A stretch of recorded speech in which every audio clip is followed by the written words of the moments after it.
August was in Pittsburgh, like, in something like 2 Trains Running, because 2 Trains Running is like one of his most historically accurate. I mean, he didn't try to be historically accurate, but that was a play where he was a young man in the 60s in the Hill District. And so this play is written in the 60s in the Hill District. Right. So he uses names of people, and so you just drive around the neighborhood seeing all these references that are in the play. You're like, oh, this is like, you know.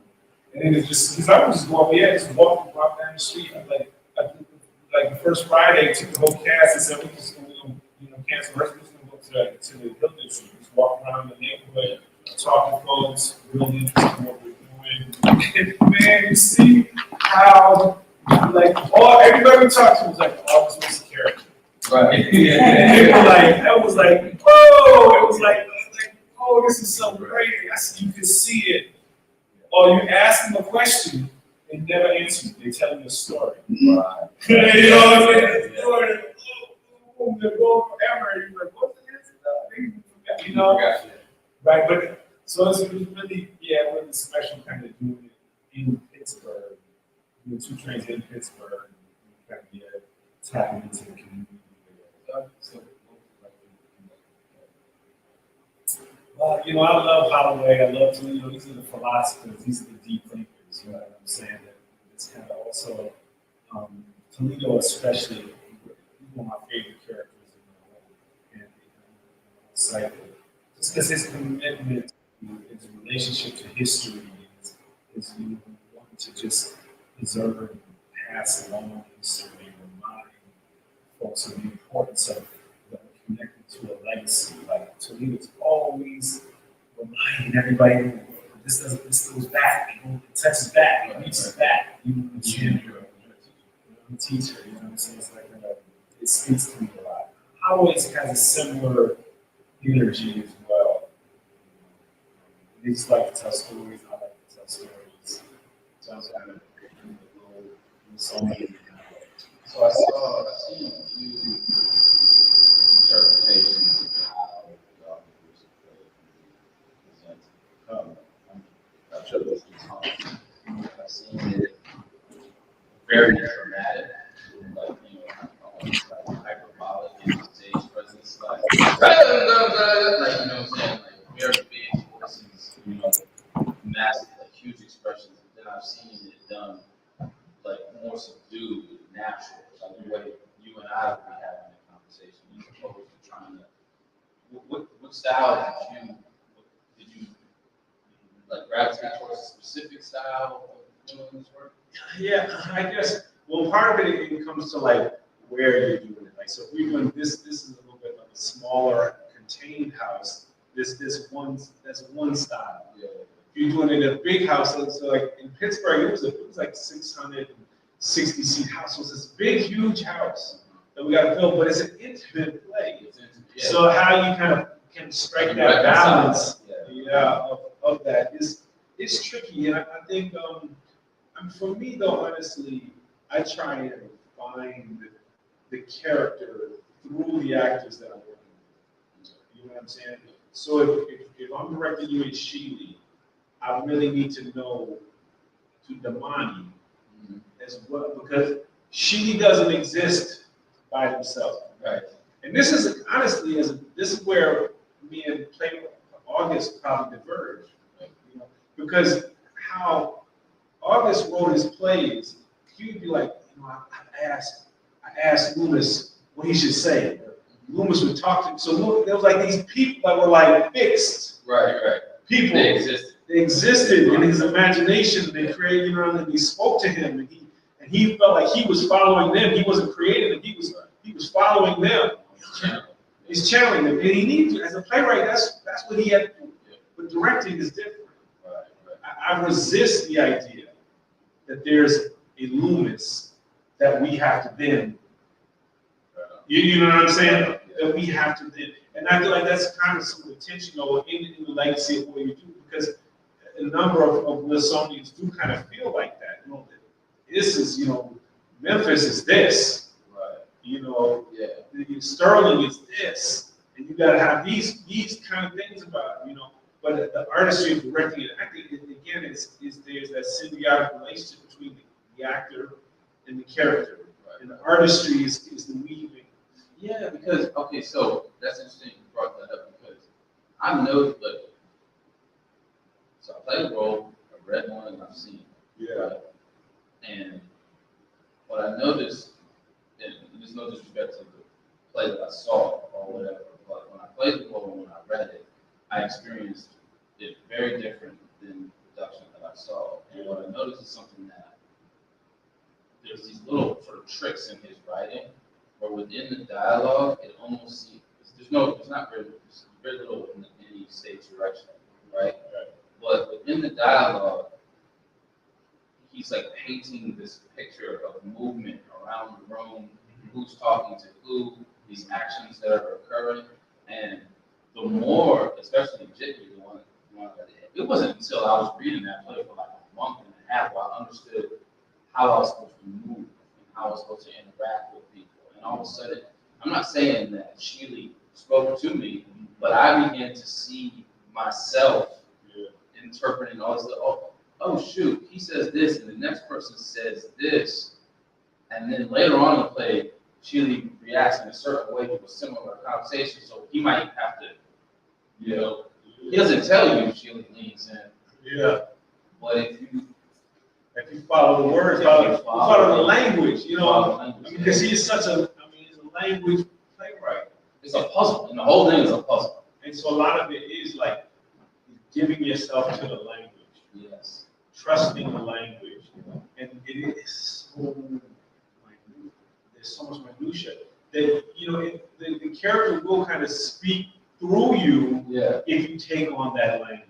Exactly. And so it is that balancing act, though, because, you know, there is a quality of the kind of the spirit of that comes through the language. Yeah. But it's not like this third person that comes, inhabits, and it always reveals itself the same way. You know what I'm saying? Because we are the hosts. Right. You know? It's like some God, he is I, and I am him. You know what I'm saying? Like, you play a role. It's like, right. I become Sheely, but Sheely, you know what I'm saying? He also becomes.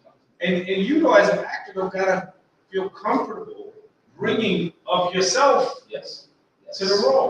Right. You know what I'm saying? Because if you don't feel comfortable bringing of yourself, you will be like, I don't even know how to walk.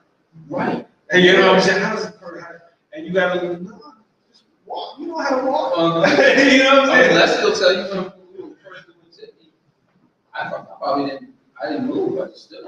Yeah. But by the last week of rehearsal, I'm going to Leslie. I'm saying, Leslie, I'm gonna do this. Right? I'm gonna do this. Like I'm gonna move here. Like let me do this. And Leslie's like, oh, bring him more, bring him more. See, that's how you start on the couch. That's right. That's right. So I just did that. You remember Leslie did? I was like, I just laid out on the couch on top of the dude. Like I'm like, this would be. This is what this guy would do. In my mind. Yeah. Well, this is what I would do. That's right. This is exactly what I would do. That's right. Well, I mean, so much of acting happens that way. Yeah. What would I do if I was in this situation? Yeah. You know, there's that's part of acting, and then, but you know, like the blackness of the acting part is that spiritual possession. Right. You know, like going to church and talking in tongues, and I mean, you know what I'm saying? That's how black folks do it. You know, when Beyonce is Sasha Fierce, whatever. You know what I'm saying? It's like this. It's like, that's right. That's right. There's this idea like this. You in that zone. You know what I'm saying? But it still is unique to that individual. Yes. Because Black Mamba doesn't reveal itself only through, you know what I'm saying? Somebody else's mom will look different. But that same spirit, you know what I'm saying? People still emulate that same kind of like, calling upon Sasha Fierce because I want to be bad like Beyonce. You know what I'm saying? So there's room for that. But so they're finding, and I think this is one of the big questions for artists who are kind of going forward, though, is like how much innovation, like kind of like cultural nuance, do you invite into this? And again, artistically speaking, people have different philosophies on me as a director. And some I can be frowned upon. Some people frown upon me because of some people like me because of it. I do not feel the pressure of directing the play that was in the playwright's head. You understand what I'm saying? And so sometimes a lot of people think that no, the whole name of the game here is we got to figure out what were they thinking, why did they write, and then we got to try and do the play that was in their head. But I'm like, I feel like that's a futile pursuit. You can. I can never be you, and you can never be me. Correct. But I can be me to the best of my ability. That's how, and again, that's the beauty of it, though, is that a script is an opportunity for a community to come and find themselves through the work. You know what I'm saying? It's not to just lift up this work for the sake of lifting up the work. No, that's museum-like. Again, Black culture, Black is functional. It's got to be about, okay, how are we revealing and getting to know who we are today by connecting with something that's coming. I didn't give you a heads up. But if you could point to art, television, movie, whatever, that you think embodies the spirit, like contemporary or modern, what's happening right now, that you think draws the most from what August Wilson or keeps the spirit of that alive the most now? Like, you mean like another playwright or another? I mean, no, I don't think that. To me, I don't think August Wilson had the monopoly or so unique in that way. He aligned himself with a cultural tradition that came before him and that continues after him. You know what I'm saying? And so he doesn't have to do anything to like the culture operate. He's in a manifestation of a culture that's bigger than him, which is why he said his autobiography is 400 years old. You know what I'm saying? That's what over and over. He said, well, is this stuff autobiographical? He's like, no, this is not about me. But my biography is 400 years old, so I'll never get tired of writing. I gotta get infinite amount of stuff to work. Because that was him aligning himself, him consciously placing himself in the continuum of a tradition that I think he served as an invitation for us to get on in. Right. See it, claim. Well, see yourself inside this 400-year continuum, where somebody like, I don't want to know about that for one reason or another. Maybe because it's too painful. Maybe because I'm trying to be something over here. I'm not trying to associate myself with this. Maybe whatever. But again, there is a tradition of Black culture, of Black art, of Black music in this country that lives beyond any one individual. It's a spirit that goes all the way back to Africa. And some artists tap into it and draw from it, and some artists ignore it. Right. Or do whatever they can to get away from it. Yeah. You know what I'm saying? But August Wilson showed us very clearly that there's power, artistic power, spiritual power in aligning ourselves with that 400-year tradition. I think that's a lovely place to ask questions. Woo! We'll have to greet properly when we come off the stage. Yeah, any questions? Y'all can't see it here, but we got a full house here. We got. So I have a question. Justin, do you approach acting Wilson differently than you approach directing as far as preparation? Oh yeah, I mean they're two different things. I want to know how deeply as director you go into character. But I guess, I mean, honestly, in some ways, yes, in some ways, no. Like, I mean, because either way, I'm starting by immersing myself in the world of the play, as the actor, as the director, you know. And at the beginning, it's really not that different. It's similar. It's a director. I'm trying to find, using my way in, if it's available to me, as music. What's the music of this world? What does this world sound like? Just get a playlist going. But I'm just constantly listening to that music of that time. And that'll start to just put me in the consciousness of what, and same thing with the actor. If I'm playing a role, same thing. I'm gonna find the music that helps me kind of sink into you know, in that way. So that's, and then it's through the music, I kind of get connected to the issues of the time, and you know, that's where it starts for me. I know your process, Damani. I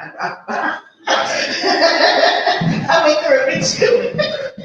And reading the text, you know, I mean, that's, I think, you know, I can't emphasize more like how important it is to just read the text over and over. Like a lot of times I carry it in my bag, whatever, plan directly, you know, have it. Because every time I read it, there's a new insight. Yes. Every time. You know, about something. And that said, though, it's interesting. I write very little down. I'm not an actor or a director who will have like notes. Like, you know, a lot of people in my script, you will see it'll be blank. There will be nothing written. But I'm constantly like reading and absorbing and trying to just get it into my bones. Right. You know, world. That's interesting because I didn't take notes on the script either. It almost seemed to me that when I found the thing, it was always supposed to be there. Like, and I couldn't see it like that any other way. So I didn't have to write it down because I was like, oh, that's just what it's supposed to be. You know, I'm just supposed to do this right here. It becomes absorbed, it becomes natural. I have a question. As an actor, when you get a note, do you write them? If I get a note, like if I'm not talking about your own notes. I'm talking about somebody that I will. giving you a note. Yes, I definitely will. Because then, like, I like to look at my notes, you know, before I go on stage again. So, you know, and it's important that the director knows that the note was heard. Yeah. Yes. That's what I'm asking. Yeah. You know. And I will say, Damani was very good at that. He was one of the actors that you want to work with again, because yes, he had his own ideas and brought them, and they were awesome, but he was also very flexible and pliable to say, hey, can we try this? And you're like, oh yeah, let's try that. Oh yeah, I always want to try something. Yeah. Oh, it's good to try it. Yeah, because it's more my own thoughts that I don't necessarily write down as much. You know what I'm saying? Like if I get an idea, I don't necessarily feel the need to. As you get older. Right. Because admittedly, sometimes it is to my own detriment. But it's just, I don't know. It's just, and it's no right or wrong. I mean, some great actors, somebody like their script is covered. I've worked with wonderful actors that knows that you can't hardly see text because they've written so much stuff, and that's how they get it their performance. You know, and then some others, Avery Brooks, he didn't write nothing down. No, he the King ran through the whole script. He did nothing. Wow. Right. So it's just, you know, people have different, it's different ways. Whatever works. Do you retain the dialogue? Until closing night. It's crazy. It's like almost 2 days after. I don't know why. That's it. I can memorize very quickly.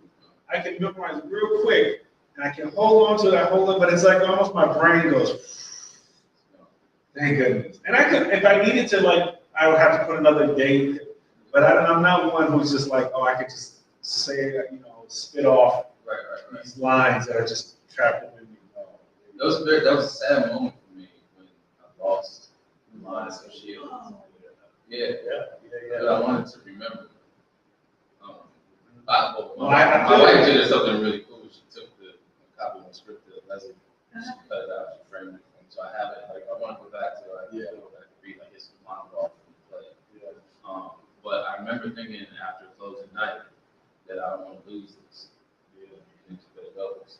Yeah, that's for me.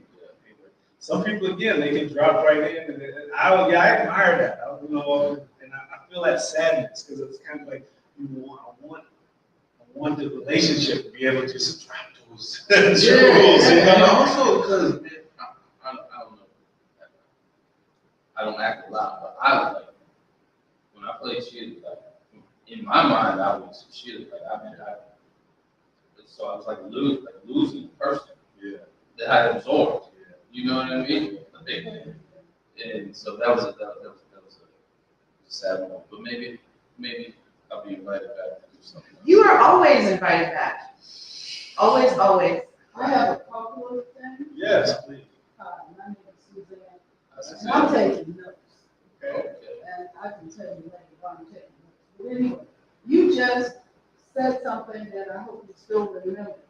So I'm kind of paraphrasing. I would just like to capture that quote again. Wilson wants us to know the artistic, spiritual, and there was another kind of power in aligning ourselves. Ourselves. Yeah. This 400-year-old Biography. tradition or continuum, I think that is, legacy, a 400-year-old legacy. You got to get it, place yourself inside that legacy.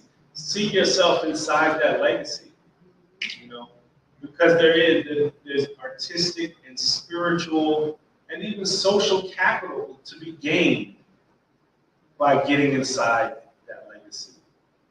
Okay, social capital. Now, my question is, you talked about how the actor, both of us, how the actor needs to bring his own spirit, his own personality, his own experience to a role, and not just seek to play the role the way he's seen someone else do it. So my question is it ever a bad thing for a role to be, not interpreted, but it's like, okay, I guess we have to be a living person. To just, can't think of another word, to copy. Mimic. Okay, I'll do mimic, that's a good word. Yeah. To mimic a performance or a character from a play. At any time that there's value in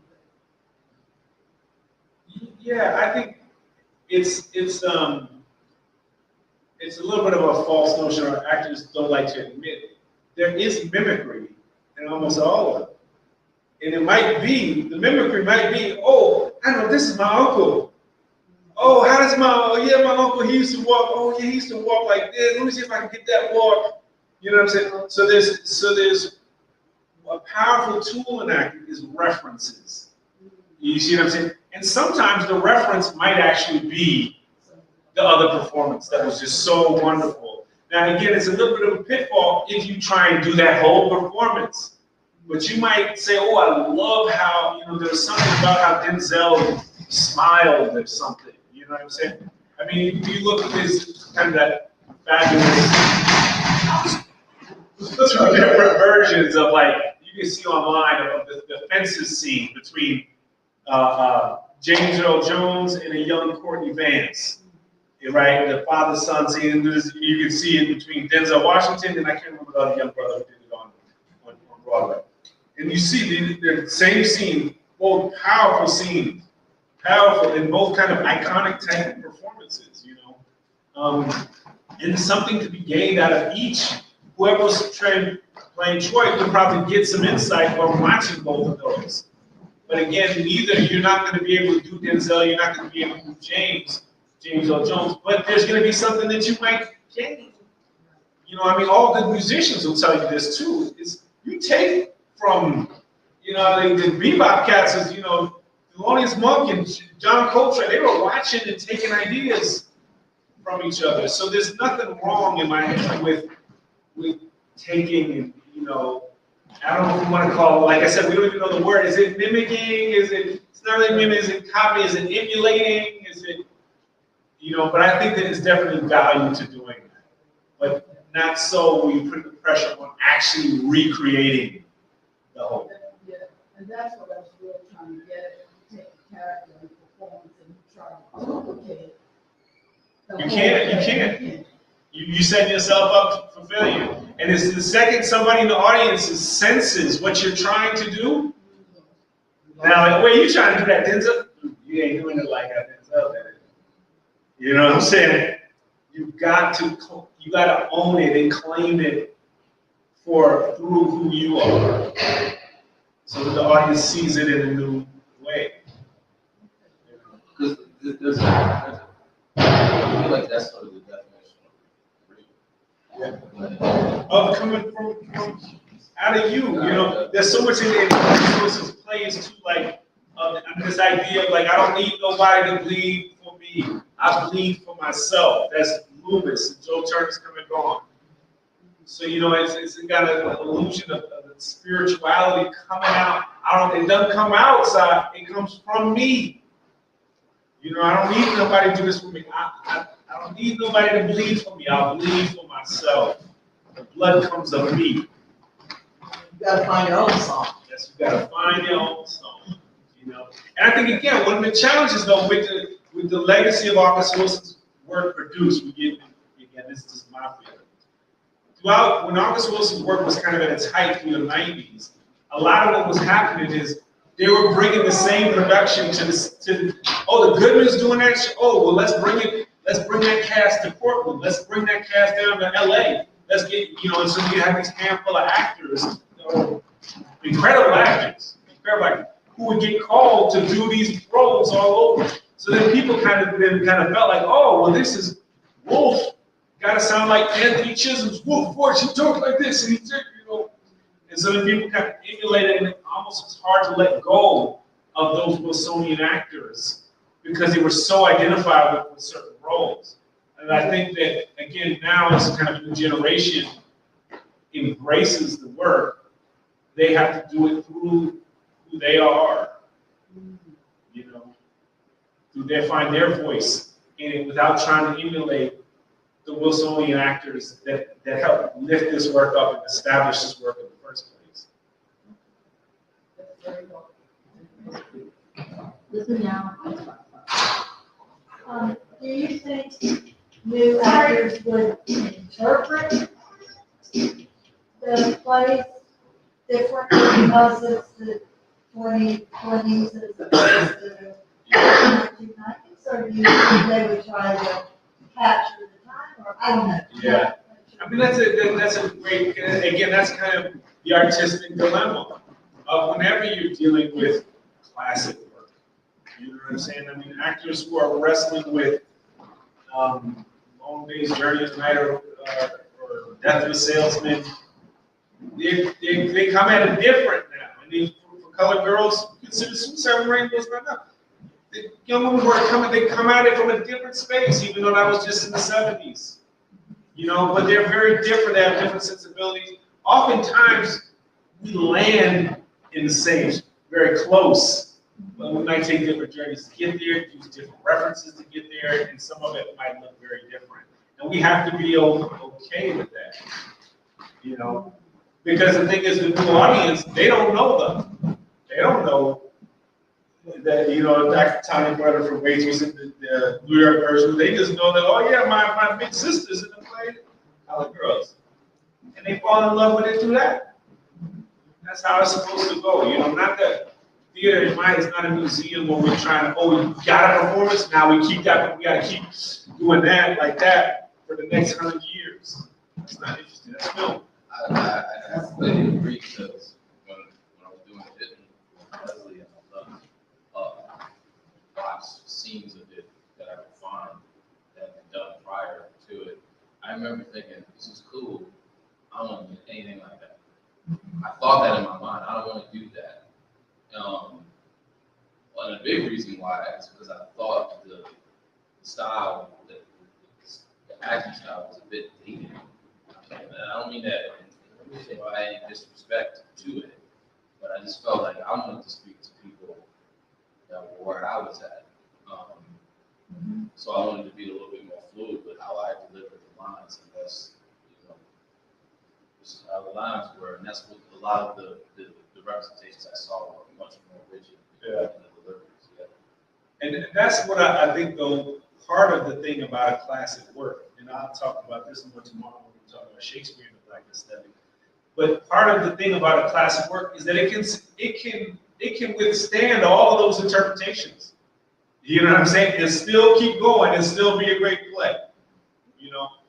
If you don't like Sheely, don't worry, in a couple months, you'll see somebody else do it, and it'll be another version. You know what I'm saying? So there's a lot of room for artistic, kind of license, so to speak, with a classic text, where your job is not to actually establish the text. The text is already established. It's already earned its keep. You know what I'm saying? So now we can explore who we are. But now there are certain, that's the artistry though of directing and creating film. August Wilson talked about going to London and seeing, British actors doing this piece. And so, and people in Ma Rainey's Black Bottom, and so one time, Levy, the actor playing Levy, jumped on the table and knocked Toledo's newspaper. He was reading the newspaper, and he just jumped on it and knocked the paper out of his hand. I was like, whoa, you can't do that. Because that would elicit a different response that I would need to write for him. You can't let you just do that in the black culture. Somebody can do that. But so the artistry and the intelligent actor though balances all of that. So it's not just, okay, well, I feel like doing it this way, so I should be able to do it because that's who I am. That's how I respond to my living.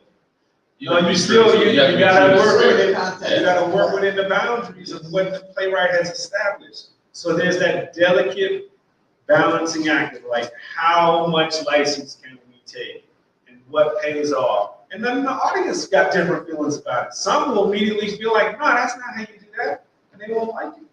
And some will be like, oh, I really appreciate it. I like this. It's all part of the total art. All for him.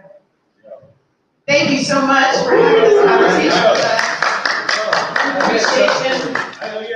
I have something for you. Can I have just a second? Absolutely. In going on this work, you're familiar with all this plays, and as you were talking about taking the release of the licenses, in other words, adding a little something to the movement of the character that's not going to take away from the play.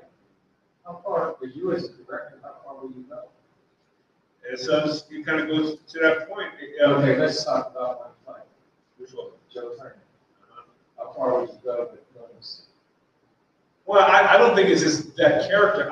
That's my favorite play. Joe Turner is this. I mean, this is just such a beautiful. It got all these different elements. It got all the elements, And okay, this is between us. It's between us. I won't say anything. One thing that I feel like, okay, how his plays could stay is even a more diasporic presence, right, in the piece. So Bynum could be from the Caribbean. You understand? And but again, right now the estate though kind of bristles on that, or even further, go even further. Bynum could be a woman. No.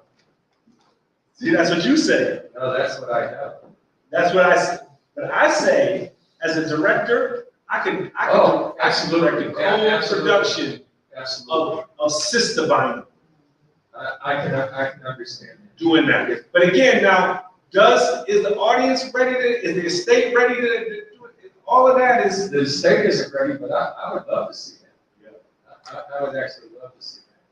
If the Hambone is gay, if Hambone is When a did you woman, figure that out? Huh? When did you figure that out? It's not about figuring anything out. It's about recognizing all the different possibilities within Black culture can exist within the world. But that's to me what makes this place so great. That same thing with Shakespeare. That's right. They can handle it. And you know what? If you don't like it, don't worry. There'll be another. There'll be another There'll Two Trains. There'll be another Hamlet that, it'll redeem it for you if you like to go, So, I thank you for the answer. yeah. Thank you so much.